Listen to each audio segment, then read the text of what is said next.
ബലാത്സംഗ കേസിൽ നടൻ സിദ്ദിഖിനെതിരെ പോലീസിന് സാഹചര്യ തെളിവുകൾ ലഭിച്ചു.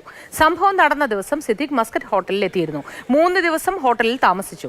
പരാതിക്കാരി സന്ദർശക രജിസ്റ്ററിൽ ഒപ്പിട്ടതായും കണ്ടെത്തി.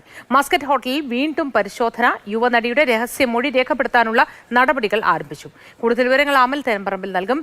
അമൽ, എന്തൊക്കെ കാര്യങ്ങളിലാണ് ഇനി തുടരന്വേഷണം ഉണ്ടാവുക? ഈ രേഖകൾ ലഭിച്ച സ്ഥിതിക്ക് CCTV ദൃശ്യങ്ങൾ കുറെ കാലം മുന്നേ ഉള്ളതായതുകൊണ്ട് അത് ലഭിക്കാനുള്ള സാധ്യതകളൊക്കെ ഉണ്ടാവുമായിരിക്കുമോ?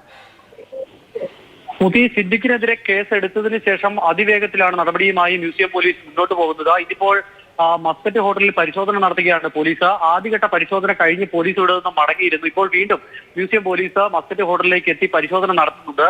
ഈ യുവനടിയുടെ പരാതിയിൽ പറയുന്നത് പ്രകാരം 2016 ജനുവരി മാസത്തിൽ ഈ ആരോപണത്തിൽ പറയുന്ന ദിവസം സിദ്ദിഖ് ഇവിടെ ഉണ്ടായിരുന്നു എന്നും തുടർച്ചയായി 3 ദിവസം മസ്കറ്റ് ഹോട്ടലിൽ താമസിച്ചു എന്നതിന്റെയും രേഖകൾ പോലീസിന് ലഭിച്ചിട്ടുണ്ട്. സന്ദർശക രജിസ്റ്ററിലടക്കം ഇക്കാര്യങ്ങൾ വ്യക്തമാകുന്നുണ്ട് എന്നാണ് മനസ്സിലാക്കാൻ കഴിയുന്നത്. അതിനുശേഷം പിന്നീട് ഇവിടേക്ക് എത്തിയപ്പോൾ രജിസ്റ്ററിൽ ഈ യുവതിയും ഈ ആരോപണം ഉന്നയിച്ച യുവതിയും ആ രജിസ്റ്ററിൽ ഒപ്പിട്ടിട്ടുണ്ട്. അങ്ങനെ ആ പറയുന്ന ആരോപണം ഉന്നയിച്ച സമയത്ത് രണ്ടാളുകളും ഇവിടെ ഉണ്ടായിരുന്നു എന്നതിന്റെ തെളിവ് പോലീസിന് ഇതിനോടകം തന്നെ ലഭിച്ചിട്ടുണ്ട്. 2018 ഇവിടുത്തെ സോഫ്റ്റ്വെയർ അപ്ഡേറ്റ് ചെയ്തു എന്നുള്ളതാണ് പറയുന്നത്.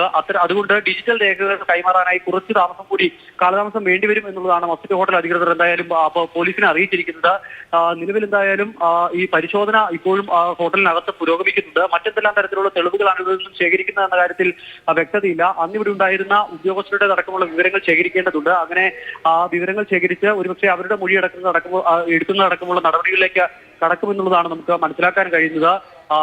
ഇപ്പോൾ പോലീസ് ഉദ്യോഗസ്ഥർ മസ്കറ്റ് ഹോട്ടലിനകത്ത് തന്നെ തുടരുകയാണ്. ആദ്യഘട്ടത്തിൽ എത്തിയ പോലീസ് ഉദ്യോഗസ്ഥർക്ക് പുറമെ വീണ്ടും ഉദ്യോഗസ്ഥർ ഇപ്പോൾ ഇവിടേക്ക് എത്തിയിട്ടുണ്ട്. ഇവരുടെ നേതൃത്വത്തിൽ പരിശോധനകൾ പുരോഗമിക്കുന്നു. 2 പ്രധാനപ്പെട്ട വകുപ്പുകൾ IPC 376 506 2 വകുപ്പുകൾ, രണ്ടും നിർണായകമായ വകുപ്പുകളാണ്. ബലാത്സംഗ കുറ്റം അതോടൊപ്പം തന്നെ ഭീഷണിപ്പെടുത്തൽ അടക്കമുള്ള വകുപ്പുകൾ ചുമത്തിയാണ് കേസെടുത്തിരിക്കുന്നത്. ഒരു സിനിമയുടെ പ്രിവ്യൂ ഷോ കഴിഞ്ഞ മസ്കറ്റ് ഹോട്ടലിലേക്ക് ആ സിനിമയുടെ വിശദാംശങ്ങൾ ചർച്ച ചെയ്യാനായി എത്താൻ ആവശ്യപ്പെടുകയും ആ യുവതി ഇവിടേക്ക് എത്തുകയും ചെയ്തു. അതിനുശേഷം മസ്കറ്റ് ഹോട്ടലിൽ വെച്ച് ബലാത്സംഗം നടന്നു എന്നുള്ളതാണ്, ലൈംഗിക അതിക്രമം നടന്നു എന്നുള്ളതാണ് മൊഴിയിൽ പറയുന്നത്. ആ മൊഴിക്കനുസരിച്ചുള്ള തെളിവ് ശേഖരണവുമായി മുന്നോട്ട് പോവുകയാണ് ഇപ്പോൾ പോലീസ്.